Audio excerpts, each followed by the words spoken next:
Welcome everyone to a second year of Two Geeks and a Marketing podcast. After a little break, we're back to talk about keeping you up to date with the latest news, tech, content and wisdom from the world of marketing. And my co-host is still a man on a mission to demystify digital marketing. He's the host of the Content Marketing Studio video podcast. Please welcome Mr. Pascal Fintoni. Well, thank you so much. And of course, you've heard from my co-host, a man also on a mission to keep marketing simple, the voice of the Marketing and Finance podcast and the host of the Rock Vlog video series. I give you Monsieur Roger Edwards. So good to be back with you, Pascal. Now, this is the beginning of September 2021. We have taken a few weeks break over the summer to recharge our batteries, to seek out new marketing tech and new civilizations, and we are going to be talking about all of that today. But Pascal, shall we get straight into the first segment of the show, and that is In the News. Well, just over a year after being appointed as McDonald's Global Chief Marketing Officer, 𝗬𝗓 has been now appointed as CEO of the UK and Ireland business to oversee the running of over 1,300 restaurants. Just 16% of UK customers trust sponsored posts on social media, according to a new survey by Bazaar Voice, compared to the 83% who trust recommendations, reviews and content which are not paid for. Following its exit from the EU, the UK government wants to reform data law and enter a new era of data-driven growth, which might mean, Roger, the end of those annoying cookies and pop-up forms. TikTok is asking its creators to recreate iconic ads of old in its most recent of many campaigns. This is called Remake. So far, brands like Snickers, Skittles and Old Spice have partnered with well-known TikTok creators to produce humorous spoofs of their most famed adverts from years gone by. I like Skittles. Now, according to the 2021 Advertiser Perceptions Trust report, the percentage of advertisers making spending decisions based on corporate responsibility and brand values has increased more than 20% from a year ago to 82%. In response to dismal financials, Peloton will slash prices across its portfolio, reduced by around 20%. A longer 43-month interest-free financing plan will be introduced for its Bike Plus and Tread products, which equates to approximately £43 per month or $59 per month. Well, LinkedIn is following Twitter and dumping its stories after 12 months, promising a new video experience to be developed later in the year. And finally, Heineken is taking its non-alcoholic beer Heineken 0.0 to remote locations to show it can be enjoyed alongside active pursuits. The brand is popping up around Ireland to reward thirsty hikers with a freshly poured pint of Heineken 0.0 to enjoy with scenic views. Wow. So, Pascal, I think I want to talk to you about LinkedIn stories. Now, interestingly enough, over the 4-week period where we've been having a bit of a break, Twitter made the headlines by dropping its story function. And here we are. Very quickly following up behind them is LinkedIn dumping its stories. Now, personally, I've had a bit of a go at all of these social media platforms over the last year or two for effectively just trying to copy each other and do exactly the same sort of things. And I've often said, well, why copy everybody else? Why not do something that makes you stand out yourself? And obviously, Twitter have decided stories don't work in their environment, and now LinkedIn as well. So what do you think of this? Well, it feels like this, the kind of copycat syndrome of, oh, they've got stories, let's put stories. And you kind of asked the question, have they had, the right meetings? Have they done the right kind of due diligence on the audience, the LinkedIn user base, and asking, do you want stories? What would you use them for? Can we also help you use them better and so on? I was quite an early non-adopter of stories on LinkedIn, but I mean, because I kind of saw the signs, and to be honest with you, when they are promising a new video experience, I'm thinking, well, it's all about promises with LinkedIn often. And as someone who still to this day, Roger, is not allowed to use LinkedIn Live, Video Live, I'm just thinking, well, what is that video experience that you're promising? Because it's so damn simple. Allow people to go live, allow people to, upload short form but long form, but also make your LinkedIn articles where we're going to be embedding those videos work and perform better. So I'm not going to miss stories at all, not just because I wasn't a user, but also because it wasn't what I think the LinkedIn user base was asking for.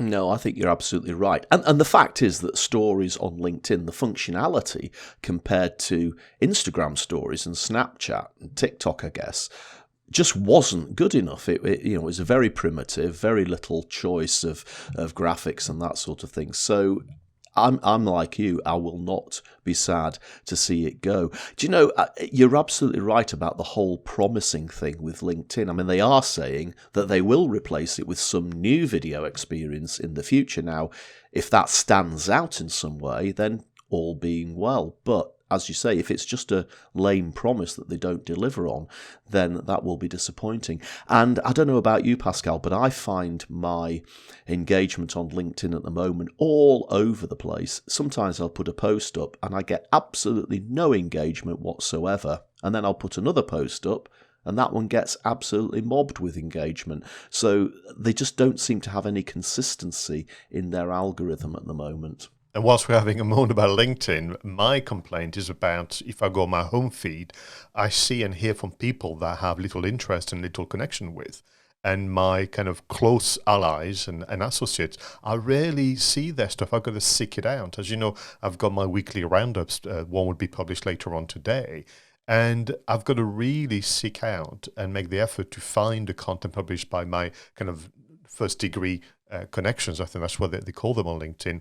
And I think LinkedIn's trying to force me to connect with complete strangers by showing, again, posts and contents from people that I just don't have that close connection with.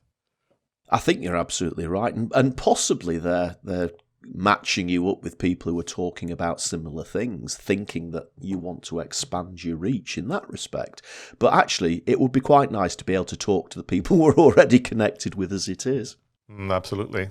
So let's talk about this whole data-driven EU thing that we were talking about there.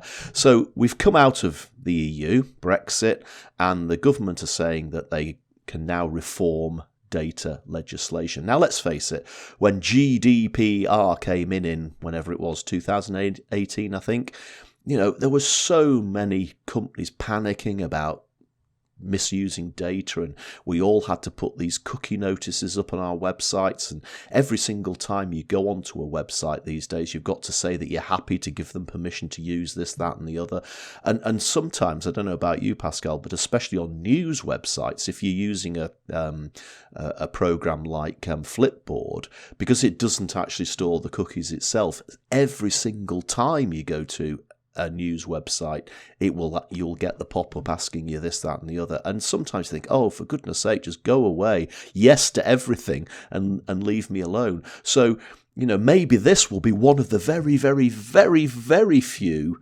benefits of Brexit. Yeah, and I love the term, a new era of data-driven growth. So as you are, the custodian of, management mumbo-jumbo, that's a lovely one. A new era, why not? Data-driven growth. Explain to me how business is going to be satisfied that they're going to have less data about us. That's going to help them grow their businesses. They're going to have to work a little harder on explaining what that sentence means. Now, as a consumer of content like you, I'm getting sick and tired of having to click the reject all option when I go on the website. My preference would be assume from the get-go that everybody's going to not want to essentially for you to have their data, but then make a clear offer as to the advantages of our data being collected and gathered. Because otherwise, what is that you are promising here, UK government? You're going to remove essentially the annoyance factor for content consumer, but what are you offering to business owners like you and I, to our customers in terms of what's happening? But I mean, to me, it also belongs to what you and I've reported back in the news around the effort, for example, from the EU themselves, but also remember the Australian government fighting back against the likes of Google, Facebook, and so on, particularly around news. So let's make it a watching brief for you and I, and we'll report back in terms of how this progresses. But I was very happy with the EU data laws. So are they suggesting, your government suggesting that they're going to do even better than that? I suspect, Pascal, that the new era of data-driven growth is just another government buzzword, buzz phrase like "get Brexit done" was, or everything's world beating when it comes to this government. And unfortunately, experience has suggested that pretty much everything that they touch is anything but world beating. So let's not get negative. Let's talk about TikTok. I mean, TikTok is still absolutely top of the league in terms of talking and buzz and creativity amongst quite a lot of content creators. And I just love this idea of asking people to remake classic adverts. I think it's lovely because what TikTok has done superbly, as much as it was the early years, remember the early days, mocked as it's another Snapchat clone, it's this and the other. It has been one of the most creative environment, really. And brands, including, as we'll discuss later on today, films, are really embracing the community of creators and allowing them to do what they do best. But I love this idea of bringing old and new and bringing generations of content creators and communicators together as well. Yeah, and I'm almost tempted, Pascal, to go away and recreate the 𝗧𝗵𝗲 advert. Do you remember that? Do the 𝗧𝗵𝗲 and put the freshness back. Do the 𝗧𝗵𝗲 and put the freshness back. When your carpet smells fresh, your room does too. You see, I can remember all the words. So fantastic idea there from TikTok and also really entertaining to watch what people have put together. So there we have it. That was what was in the news this week. Pascal, shall we slow things down a little bit now and move on into our content spotlights?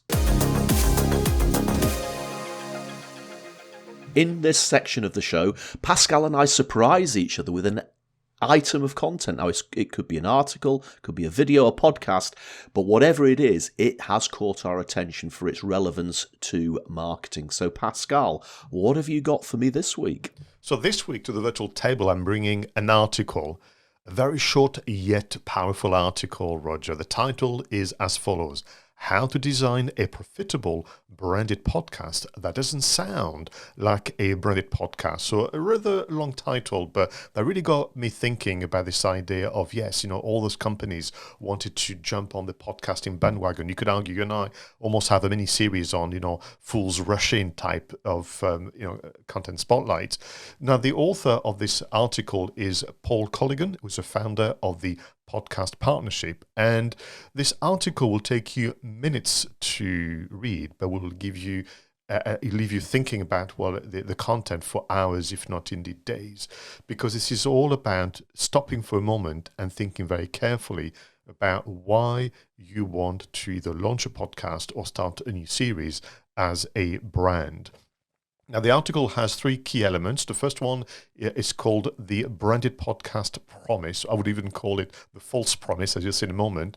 Then he's going to share what is called his model called the podcast gold. Then he shares a recent case study with a company called 𝗓𝗲 and how they actually did do a branded podcast that didn't sound like a branded podcast. Now, the reality is, Roger, there will be meetings. There has been meetings the whole of last year and this year from brands, consumer brands in particular, saying, hey, shall we have a podcast so we can sell more of our stuff?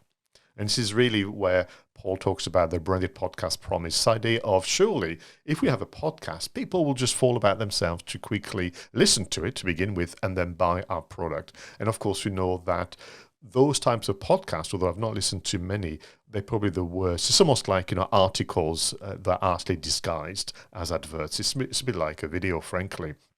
So Paul is saying, yes, as a brand, you should consider podcasting for sure, but you need to think it through. And I'm going to share with you my model, the podcast goal, which is the intersection of three key elements, which requires a lot of thinking. I imagine this model being used, Roger, in a meeting situation with the whiteboards and the post-its and the bin bags and so on, but you've got to do those things. So the model is really about challenging the concept of a branded podcast, but I would say, Roger, you could use this model for any form of content, whether it's a blog series, whether it's video, whether it's in it being on TikTok and so on.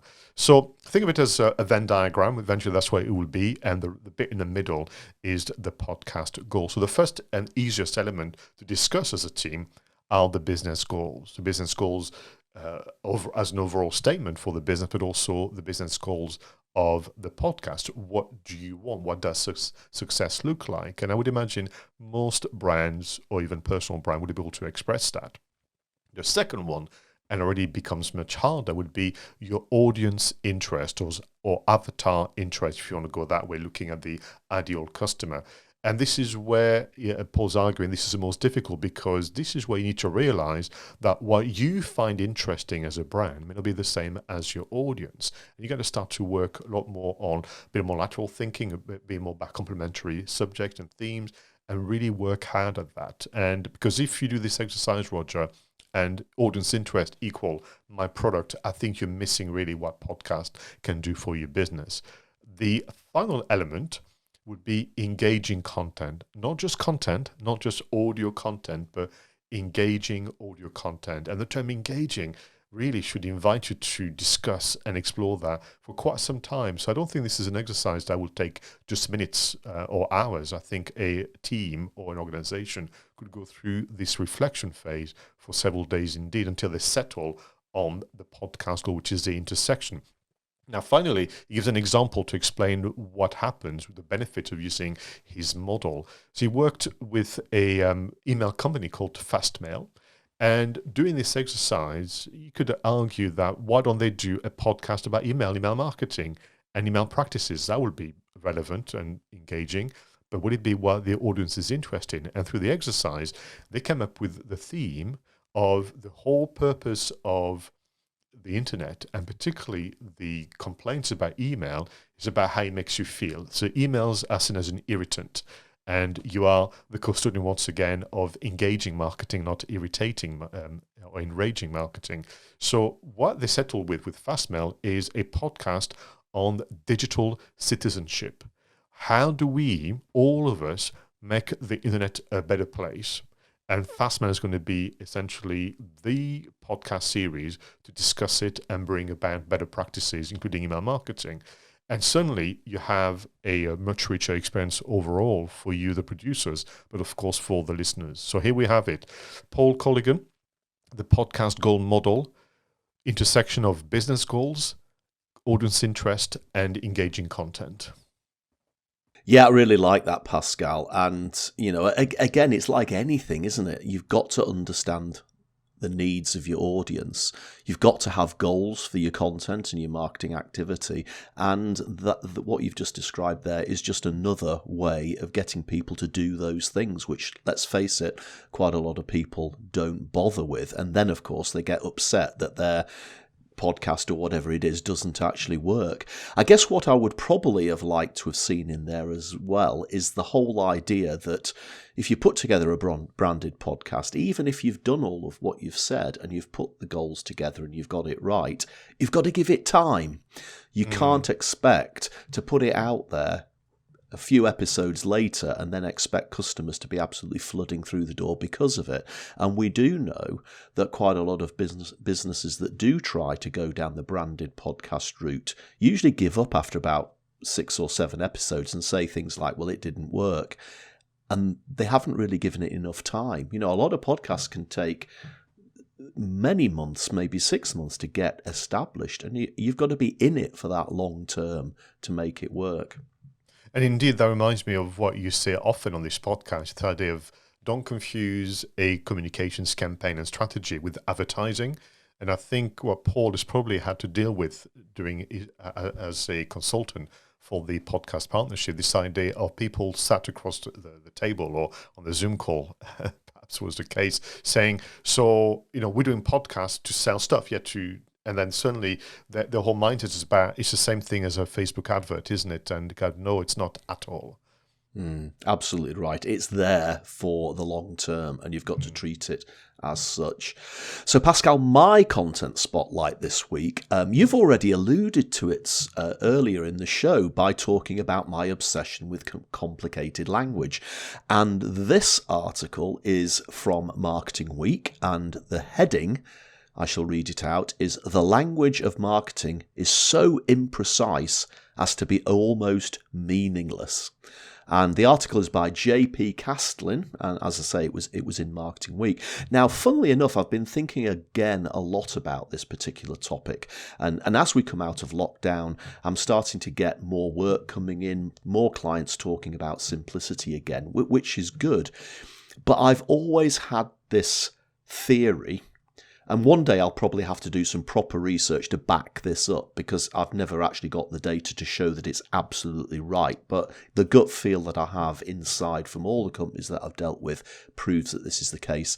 That if a company has complicated language, and we're talking jargon, management speak, passive sentences, that sort of thing, gobbledygook, if they have that sort of language, it's very likely that their products will be complicated as well, that their service will be complicated and annoying, and their processes will be complicated and annoying. And actually trying to do something about the language that they use is one of the first steps to fixing quite a lot of the problems that are caused by complexity. So I was absolutely delighted when I saw this article, and it's a relatively short article. It's only going to take you about 2 or 3 minutes to read. But the thing that really stood out for me were a couple of things that 𝗂𝗵𝗲 said. First of all, his wife works in marketing, and she's almost got to the stage now when people ask her what her job is, she doesn't tell them, or she'll make something else up, or she'll be vague, because she just cannot find a way of describing marketing in a way that people can understand easily. And, that's actually quite worrying, isn't it, Pascal? And we probably have found ourselves in a similar boat over the years as well. What he also then goes on to say is, have a look at other professions. And he uses the legal profession here. Now, yes, you could argue that the legal profession is awash with complicated language, but at least what they've done over the years is defined what each of these words that they use means. And in reality, a lot of those words have actually been tested in court, which is probably why they use these words so often, because they've been tested in court. So what he's saying is, in the legal profession, whilst the language might appear complicated, at least it's actually fully defined. Whereas marketing, ask anybody in the world what a marketing strategy is, and you'll probably get a whole host of different answers, as many different answers as the many people that you ask. What is a marketing plan? You'll get loads of different answers. What is digital marketing? You'll get loads of different answers. What's a product proposition? You'll get also. So he's just absolutely saying that there isn't a strict definition of all of these marketing terms that we use day in, day out. And if all of us have different interpretations of what they actually mean, no wonder it's really complicated for people out there to actually get their heads around. And then he says, and this is the final bit, it's when you actually wrap all of that ill-defined stuff, if you then wrap it up with management speak, gobbledygook, and buzzwords, it just becomes almost like a pantomime. And I'm actually going to read out this paragraph, which just made me laugh. And I apologise in advance, there is a swear word in this paragraph. So, today, managers uncritically regurgitate consultancy lingo because they believe it is how executives speak. Marketers adopt management speak because they want to appear senior. The poor sods who actually have to do the work, meanwhile, comprehend little of it. The customers understand fuck all. So, absolutely on the page with 𝗂𝗵𝗲's article here. Really enjoyed it. It did make me laugh, but also made me slightly sad as well, Pascal. This is a wonderful addition to the content spotlight, and I think the timing is fantastic as we are returning to work and so on. I agree with all of it. I've experienced all of it myself. I was guilty of it as well. I remember vividly, and that was such a wonderful wake-up call, although at the time it was very painful, in the early 2000s, presenting the year that was, as you do. And here I was with my PowerPoint slides and the animations and presenting the amazing work we did on the web and using all sort of jargon and acronyms and that kind of things. And when I was finished, I thought I did an amazing job, Roger. And there was this silence in the room. And I think it was definitely the financial director put his hand up and said, I think I've understood what your presentation, but I've got one question for you. What did we get for it? And I remember at the time I thought, typical FD, here he is having a go at the marketing guy, blah, blah, blah, blah, blah. So I was driving home, thinking, he's old sod, why did you embarrass me like this into the meeting? But actually, once I've come down over the weekend, I realized he was absolutely right. We got so kind of absorbed and charmed by particularly the newer technique, remember the early 2000s of the web, that we forgot what it was all about, which is essentially brand awareness, selling, supporting, reputation, that kind of things. And that began for me a journey of rediscovering my occupation, my profession, yours, Roger, but also being very comfortable and confident with simplicity, and also being the first one to be dismissive of the language of consulting, which I think the article is pointing out to you.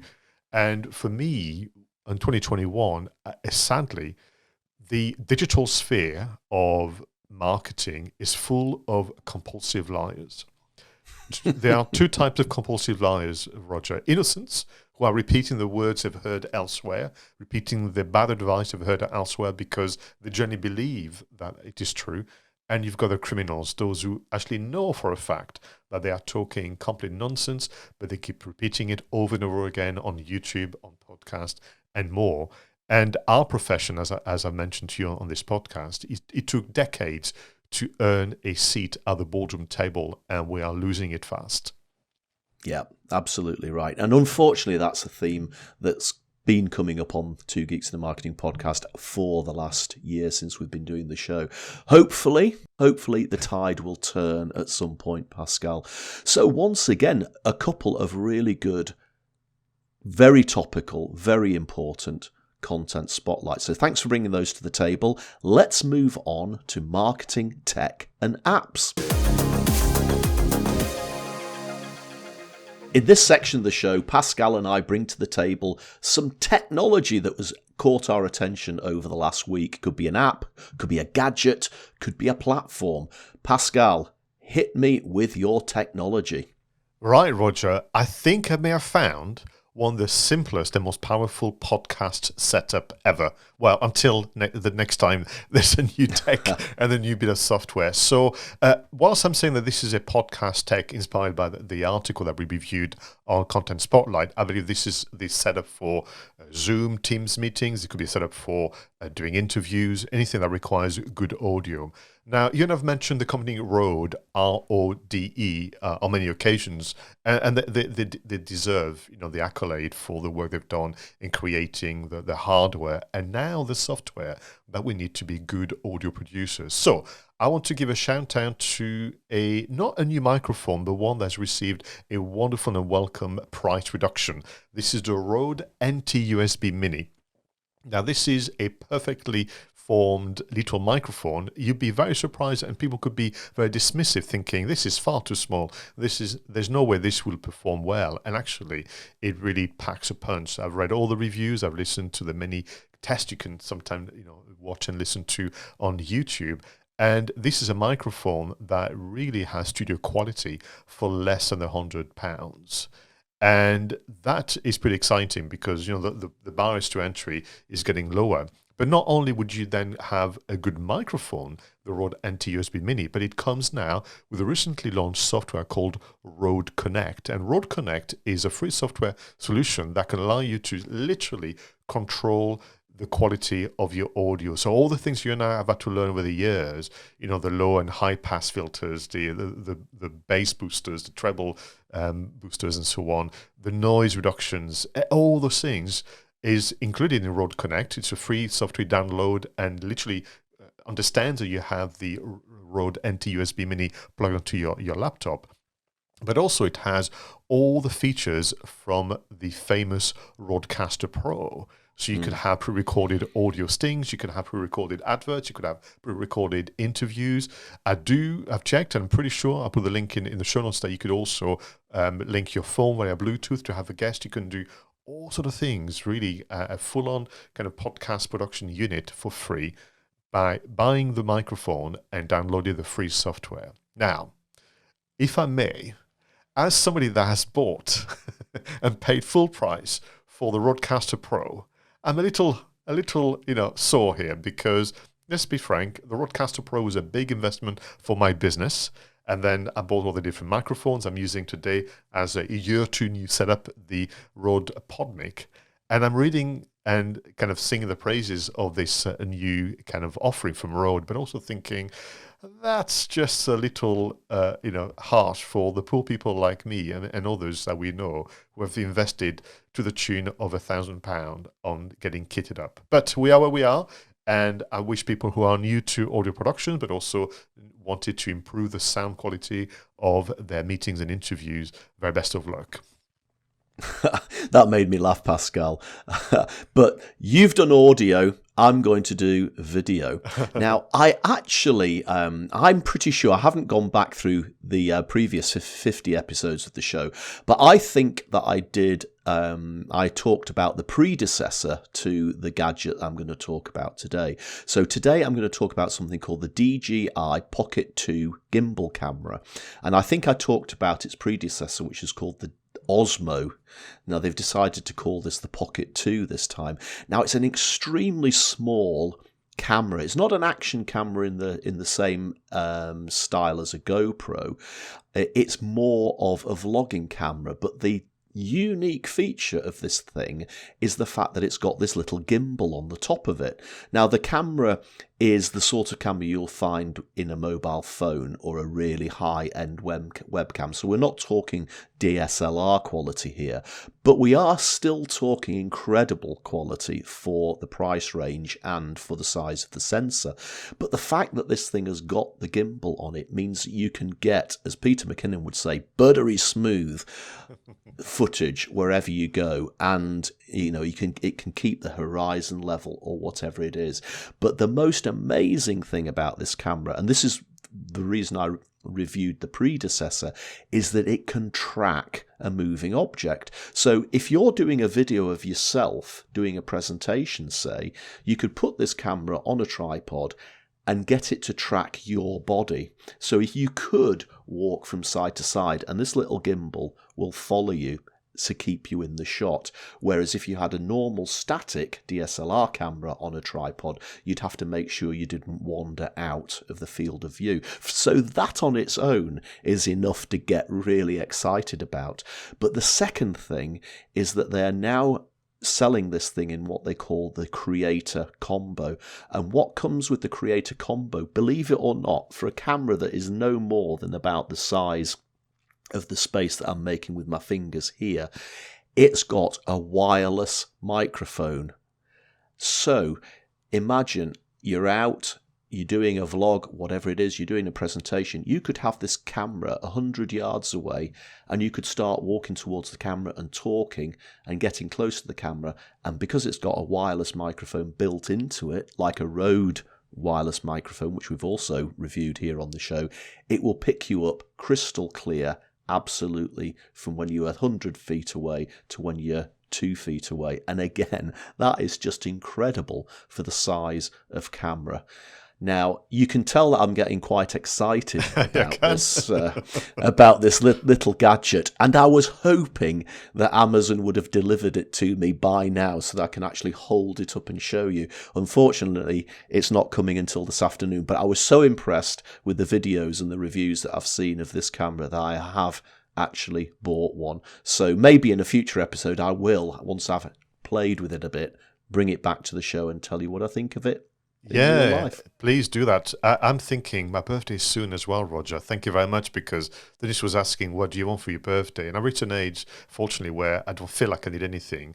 And then, of course, I realized, yes, Man need an even bigger room to store all that extra kit. But isn't that incredible? Because for all of you and listeners who are, I'd imagine, content creators themselves, whether you are on a journey of discovery, whether you are obviously very advanced in your practices, but the prices are going down, the sizes are going down, but the quality is increasing. It's just a great time to be a content marketer. Absolutely right. Absolutely right. Can't wait to try this. And I was recently, Pascal, as you know, I was accosted by some security men at Waverley Station.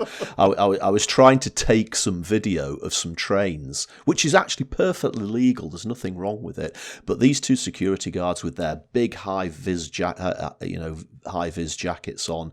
Oh, you can't take photographs on this station without registering at reception and filling out a questionnaire. And I'm stood there thinking, nearly every single person on this train station, and there must be hundreds of people, if not thousands of people here, have all got mobile phones which can take photographs. You're just bullying me because I've got a Lumix camera. And it's a big camera. If it was a tiny camera, you probably would have left me alone. So the added advantage, hopefully, of this thing when it arrives is it's so small that they won't even notice it. This is the rule of indie filmmaking, Roger, discretion. Well, actually, you do two things.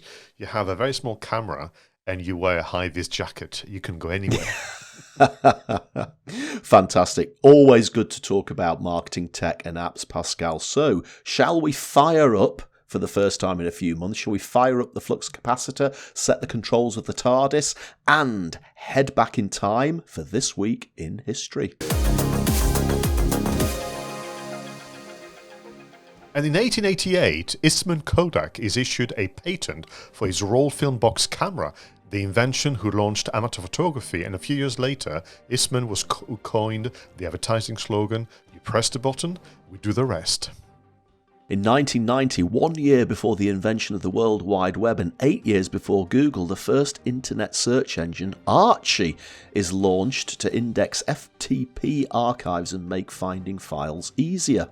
And in 1993, Roger, the TV series The X-Files, starring David Duchovny and Gillian Anderson, debuts on Fox. It is also the #1 huge cult following, with 9 seasons, 202 episodes, and many films to follow.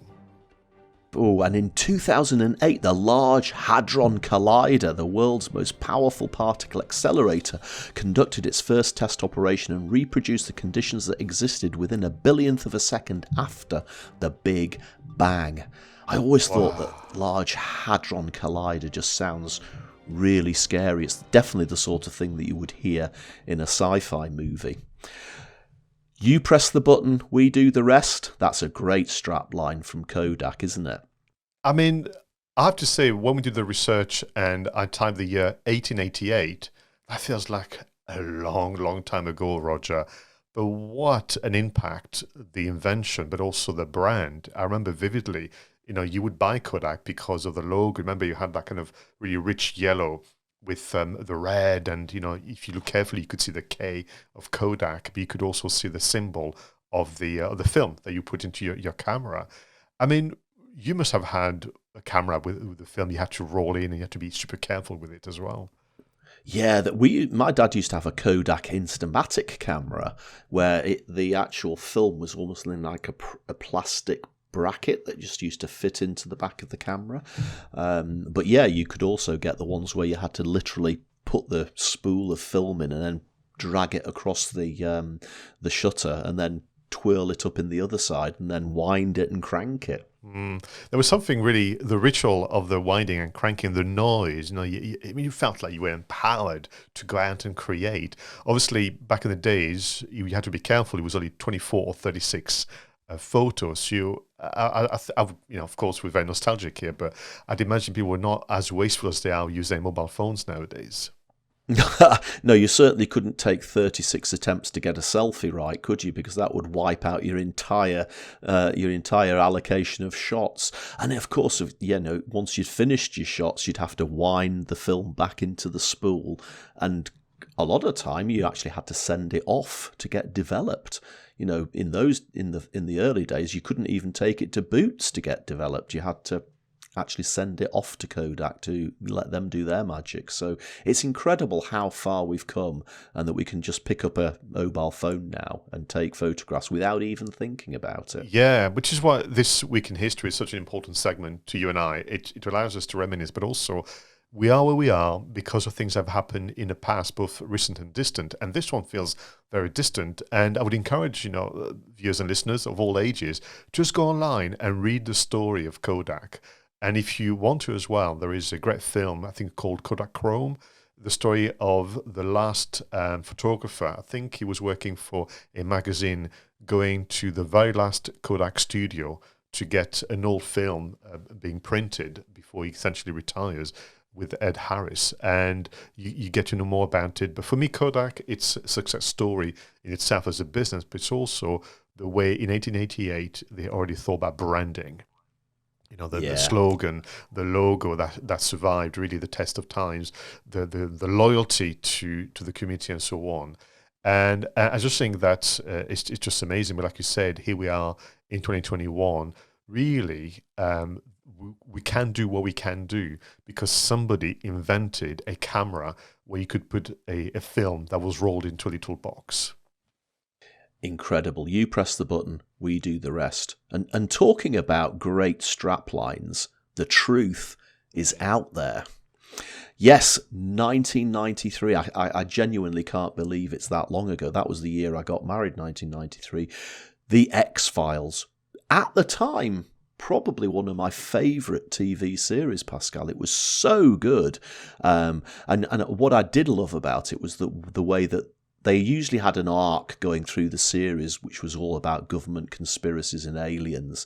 But then they used to alternate it with almost like a Monster of the Week show.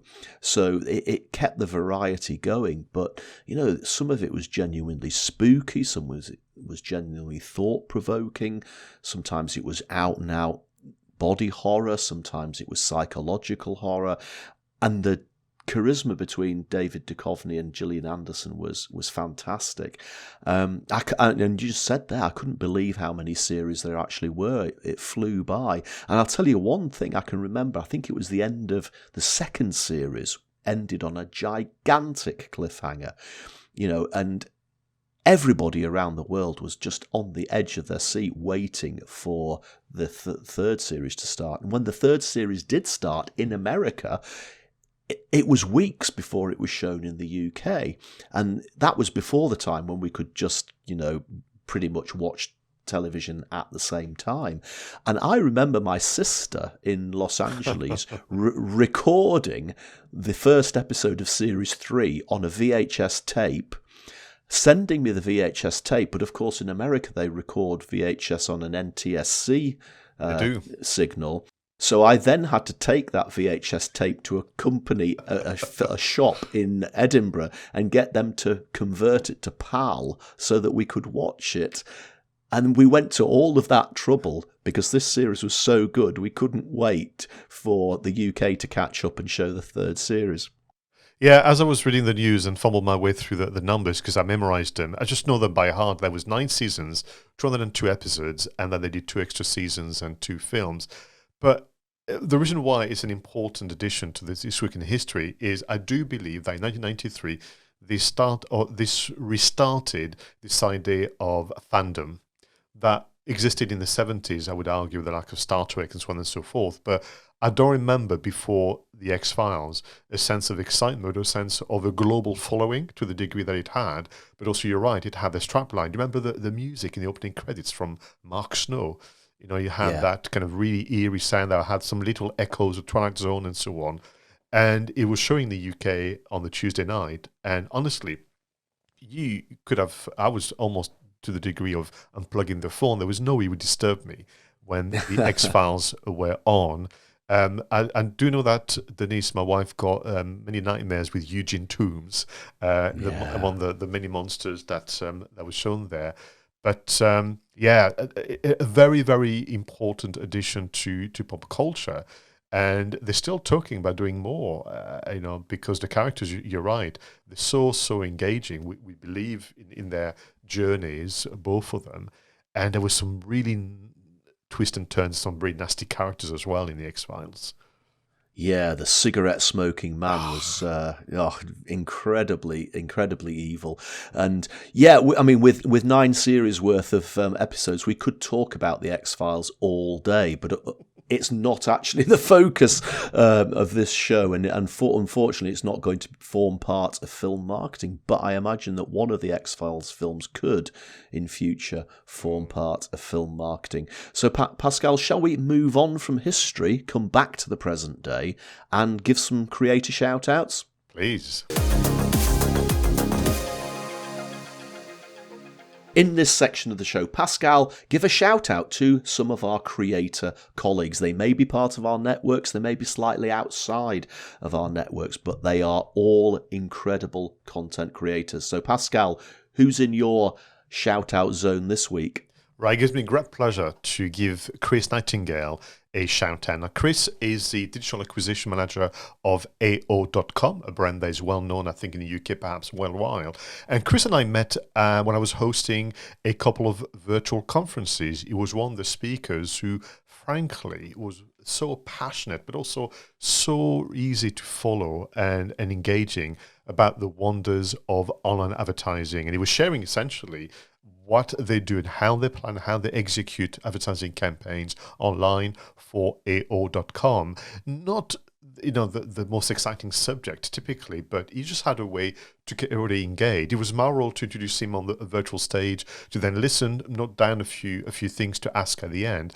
And literally, I had a page and a half of notes from all the things that he said, but also the reaction and how we wanted to talk about it.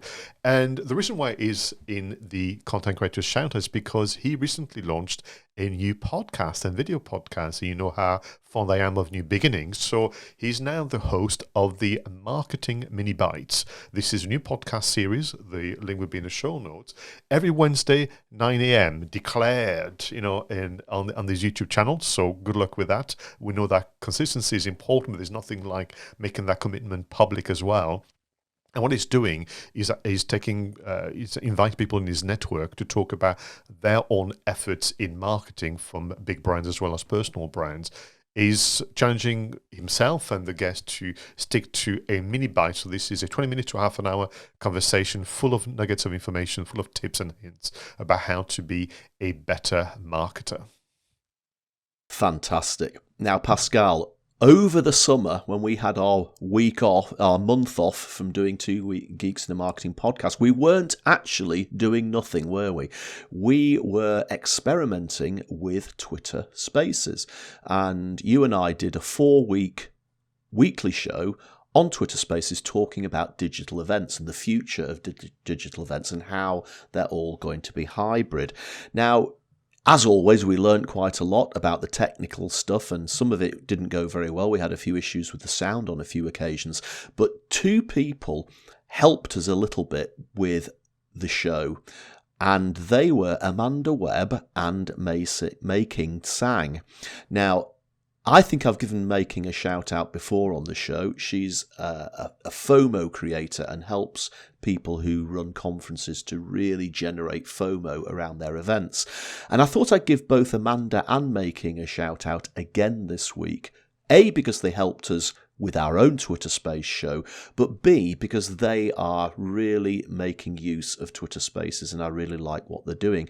Now, on a Friday, Amanda does her own video show live on YouTube. I think it's called Digital Coffee, and she'll do news items like we do in Two Geeks and a Marketing podcast. In fact, I'm absolutely guaranteeing that just before we recorded this show, Amanda was recording her show on YouTube and she was talking about LinkedIn dumping stories as well. So definitely topical.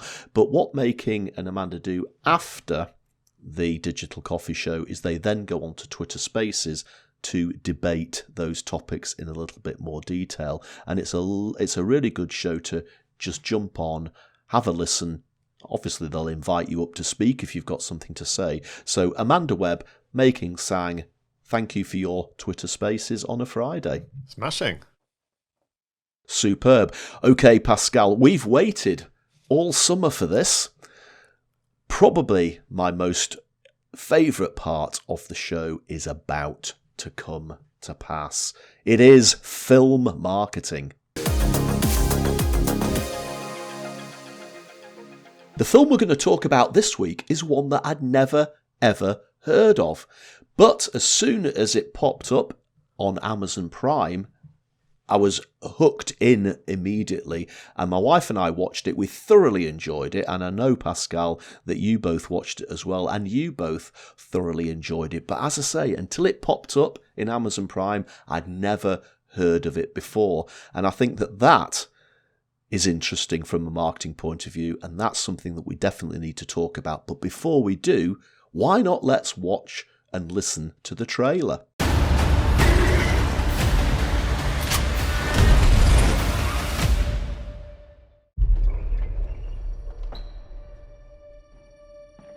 Well, they say kids never come by unless they need something.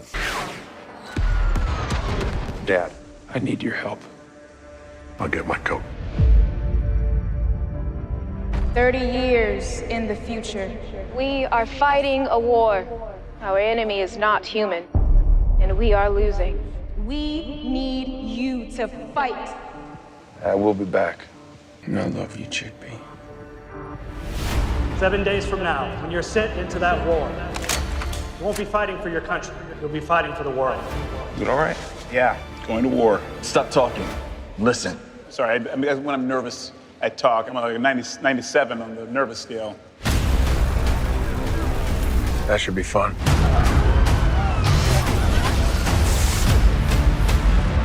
Welcome to the future. You and your unit are now in 2051. They're everywhere. We are food, and they are hungry. Our enemy is smarter, faster, and stronger than you can possibly imagine. Do you want to see something really dangerous? I feel like literally that's all I've been doing since I got here, but okay.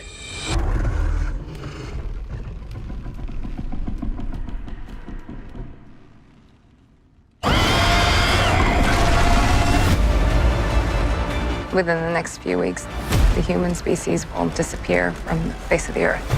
Nothing we do here matters. No, that's where you're wrong. I don't believe that one bit. Together, we can stop this war from ever happening. This is my opportunity to give this world a second chance. Second chances are really hard to come by. Light him up!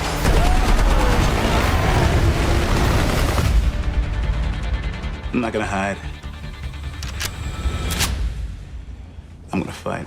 It's not even loaded. Yeah, well, yeah, it's not loaded. It's a pressurized cabin. Why would I load it in the cabin? The bullet goes in thing and everybody's sucked out.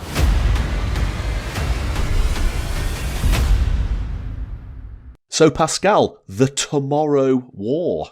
What did you think of this one? Well, like you said, it felt like this incredible gift that came out of nowhere, released on the 2nd of July around the world to all Amazon Prime Video subscribers. And, oh my goodness, like you, I saw this visual. I saw this little message that this was exclusive to Amazon Prime. I put the trailer on, and I'll be honest with you, I watched only half of it because I thought, oh, this is going to be so good. I want no spoilers. Then Denise came back from the shops probably, and I declared, I know what we're watching tonight, by the way, darling. And 2.5 hours, if not more, of adventure, sci-fi, science, excitement. And I thought, what a treat. July the 2nd, we're still going through whatever lockdown measures and restrictions. And it felt just a wonderful way to spend an evening. Yeah, it was a great film. Absolutely full of almost non-stop action. I thought it was well acted by a fairly powerful cast, actually. With Chris Pratt, Yvonne Strahovski from Handmaid's Tale. You recognise her from there. Sam Richardson, Mary Lynn, Raj Kub, and it was a time travel movie, and for once, and this absolutely blew my mind, Pascal, it was a time travel movie, but instead of people coming back from the future to try and change something that's happened in the past, it was actually people from the present going to the future to change something, which was a totally different approach, and one that I don't think I've ever seen done in a film before. But on top of that, it was a very well realised monster movie as well, and the CGI monsters in this film were really quite convincing and therefore very scary indeed. I would agree. I mean, for me, the standout moment in the film is when the monsters that we later understand called the white spikes are revealed, when they go down the staircase in the building that's about to collapse. And the way it's revealed felt like an old classic horror movie in a way. And then from that point on, it just goes on. And although the film is over the 2.5-hour mark, it went by so quickly. And it feels to me as well that there were some scenes that have been removed because every so often the story kind of jumps on quite a bit. So I'm thinking, oh my God, is there potentially a director's cut somewhere that we're going to be able to watch? Absolutely right. Yeah, I mean, as you say, there were some noticeable jumps in the narrative, and again, it was an action film, which was edge of the seat stuff, but also there was a genuine story in the background as well, which involved the two time periods and the relationship between Chris Pratt, the father, and 𝗖𝗄𝗄𝗏, the daughter. I can't really say much else. Otherwise, I'll blow the plot for people who haven't watched the film. But I really like the way they had that interplay between the two characters in two different time zones, which was really interesting. So what was your standout moment, Pascal? So I mentioned the reveal of the monsters in the staircase. Yeah. Actually, another one, oddly, although the attack of the base, like you, I feel so nervous talking about this film because perhaps people have not seen it yet, but the one when, for the first time ever, the people in 2021 traveled into the future of 2051, and the arrival is so brutal and so well filmed that it makes you realize, oh my God, this is not a film where essentially, forgive me, the heroes are going to necessarily win. There was some sense of jeopardy in there. So the arrival into the future, the way it was realized, was also a big standout moment to me. Yeah, I mean, do you think it was too many elements in the film? We've already said there was time travel, there was the father-daughter relationship subplot, there was the origin of the aliens subplot as well, and obviously the many battles. So you had time travel, you had aliens, you had battles, and was there too much? For me, it was probably we are in 2021. We can cope as consumers complex stories. I know why you're asking the question, Roger, because we know through our research, but also the evidence, that critics have been reasonably unkind to the movie. But guess what? Viewers loved it. And this, as we'll discover in a moment, became the highest ranking streaming movie in the world. Yeah, and deservedly so. So, Pascal, there is a big problem, though, because as I've said, I knew nothing about this film until it appeared in my feed on Amazon Prime that day that we actually watched it. So that, to a certain extent, suggests that they got the marketing wrong. So what did they do? Yeah, well, interestingly, when you and I decided to go for this film, not knowing much about the marketing, but only because we love the movie, there was some trepidation, I must confess, Roger, because I thought, my God, are we going to do the research and find nothing? Because this is a movie that first was announced in November 2019 or 20, if memory serves. And then there was a pandemic. There was all sort of thing going on. And the first time people knew this movie existed, if somehow by accident you stumbled upon the trailers in April of 2021, but ultimately the announcement, was very much the 15th of June, 2 weeks before the release on Amazon Prime. People got to know about it. But when we did the research, you and I, and when we went on the official social media network, I realized, you and I, that the marketing campaign was quite significant, but somehow may have been missed. So to begin with, always pay attention, of course, you know this, to what's happening on social media, hoping that we can learn some lessons. And I will say that the use of Twitter, Facebook, and Instagram is full of great examples and lessons. So yes, they had clips from the movie, but they focused on themes like the humor side of the movie, or the action, or the science, or the sense of jeopardy and danger. They also spotlighted the characters, but they also did, and I need to do some research, very similar things that they did on the Invisible Man that we reviewed. This idea of animated the text, or the captioning of the voice, but using animation in terms of the calligraphy.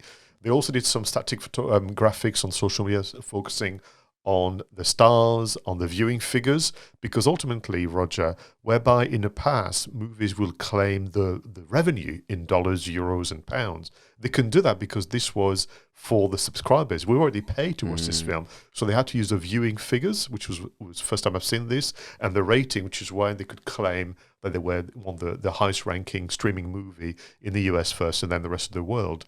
But they did all the things. They retweeted all the reviews and reaction from the fans. If there was interviews of the stars and the filmmakers on other platforms, they were then shared on social media. There was behind the scenes clips. There were spotlights on the special effects and green screen. They also had a fun quiz where they had kids asking science questions from their kind of classroom or textbook, and the stars didn't know, for example, how many planets there were in the solar system, or they didn't know, things that most kids would know, so they were embarrassing themselves, almost like the the Haribo advert of sort. And then they also had on social media a little fun game, a very simple game of a video whereby you had almost this kind of roulette type things, and you would pause the video to find your 2051 destiny. I'm glad to say that according to this game, I will save your life, Roger, in 2051 against the white spikes. Fantastic. Now, they really pulled a rabbit out of the hat with their PR stunts for this movie. Now, again, we weren't aware of this, but that doesn't mean that they weren't impressive. So all sorts of... I think they tried to build up quite a lot of hype around the alien. Now, as you said, they're called white spikes. Very, very striking design, CGI, very, very frightening. And they've created all sorts of viral spottings of white spikes in a forest near Wembley in the United Kingdom. And they even, organised like a fake live cargo transportation stunt where they're pretending to transport a white spike across from Chile and Japan and driving them through metropolitan areas. Now, obviously, they're trying to get the fans to come out and take photographs and share them on social media, but I love that approach. I thought that was really, really interesting, actually getting people to try and spot the monsters as they were being driven past. And I guess that whole sort of community that built up around those events turned into watch parties, in addition to the virtual screenings and things like that. And I believe that Chris Pratt actually organised a challenge on TikTok, getting 8 top creators to make a video inspired by the Tomorrow War. And again, that just added more to the PR and media excitement. I think for me, the PR stunts are the one that I feel a little envious. Every so often when we do the marketing, film marketing, I feel, if only we'd been in Los Angeles, we'd have seen the live cargo and the containers with, kind of I think it was the tentacles of the white spikes kind of dangling and threatening, the crowd. But you're right, Chris Pratt has done a lot, and he was a executive producer on the film, so maybe he was encouraged to do so. But we've seen more and more of the stars and the filmmakers using their own social network to push out messages, but also to be an instigator. You mentioned the TikTok challenge. He was also present when they did some advanced screening parties for the armed forces, and he was there via Zoom to welcome people. They organised countless virtual screenings for magazines, because ultimately what would have happened in the past, Roger, and I mean before the pandemic, people would have been invited to screenings at cinemas. But they couldn't do that, obviously, so they organised virtual screenings instead, and some of them were sponsored or in partnership with charities that were known both nationally and internationally. So I think that the PR was really, really good. I mean, the one that got my attention as part of the research, when they created 2 things, a retro game a la Space Invaders, but you were the white spike, so you were killing humans, which I thought was an interesting angle. And you could play the game. I was very rusty because when I played it, I remember playing Space Invaders and doing quite well, but I didn't do so well, much to the advantage of the humans. But the one that I was, again, a little envious, Roger, is that if you took part in a PR campaign, you could also win a survival kit. And essentially you'd be sent to rock site with lots of things you would need, from walkie-talkies, glow sticks, blankets and more, to survive the alien invasion. I mean, love it. Genius stuff as well. And it's a real shame that a lot of this passed us by in the UK, because it does seem to be extremely US focused. I don't know, did we just miss it completely, or was it a flaw in the plan? Is it a flaw in the plan? I mean, if I feel guilty to criticize the marketing team and their decisions, because we're not part of the briefing sessions and so on. But yes, it feels very US-centric. I mean, for example, another thing they did in the US was during, just before and during the release of the film, if you'd order things on Amazon, which, as we know, was the distribution, the streaming platform, you could receive boxes which were branded Tomorrow War.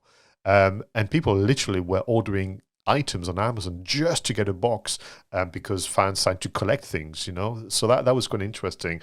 But for me, the one thing that, as I'm stepping back a bit from the enjoyment of the film and putting my marketing hat on, I will say that it feels as though certainly the marketing didn't claim its style. The calligraphy of the posters. The posters themselves, very blue, you can't quite make out what you see and so on. And it doesn't feel rushed. I think there's not a commitment to a tone of voice or something that you and I could have seen other movies done, because this could have been the next Jurassic Park, frankly, in terms of the iconography, in terms of the style, the lettering and so on. And it feels just okay. And there wasn't an official website. Yeah. Email marketing was a bit lax, and they stopped doing the social media quite quickly after the film had been released. So some massive wins, definitely. Some massive wins, some incredible creativity, and a lot of attempts to build community around some of the events that they put on. But it just seemed to then sort of, as you say, it didn't have the cohesiveness of other marketing campaigns, and it effectively fizzled out quite quickly. Yeah, if you look on social media, the last post across both the Twitter, Facebook, and Instagram is 30 July. Bang, that's it. Yeah, there's no more. And well, and people, viewers and listeners will know that this is my regular moan about no official website, because I think it's so important for a film like this one, particularly, Roger, when they are talking about making a sequel, for this to have a hub for the fans, where they can actually gather all more information. They can, ask people to post their selfies with the cargo, with the alien.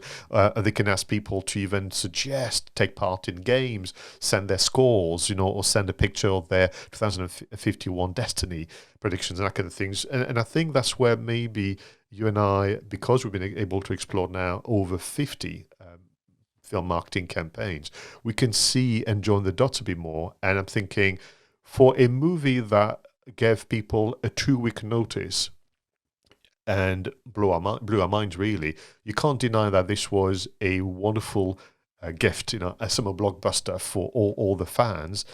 But you've got to ask the question as to, are we still in a position where then they move on very quickly to the next project, which is also something that we are all guilty of as content creators, yeah? We release the latest podcast, the latest video, and we move on to the next thing. And is it still something that is to be resolved for content marketers out there?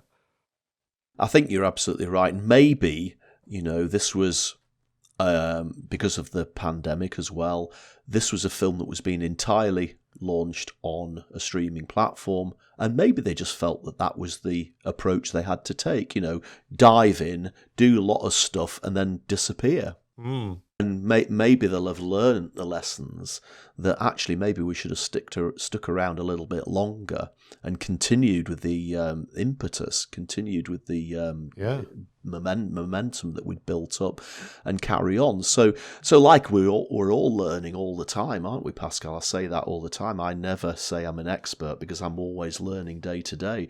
Hopefully they've learnt some lessons from this marketing campaign, so that when Tomorrow War 2, or whatever it might be called, comes along, that maybe they won't repeat some of those mistakes again.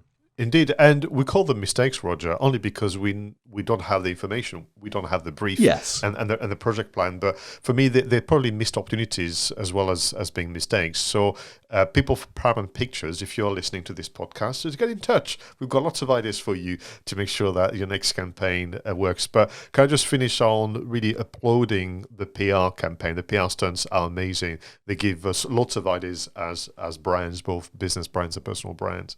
And I still feel that what a treat that was to watch this film over the summer. It was great. It was great. Definitely one to rewatch as well, probably in the not too distant future. Well, Pascal, we had a month off. We're back. That was episode 51.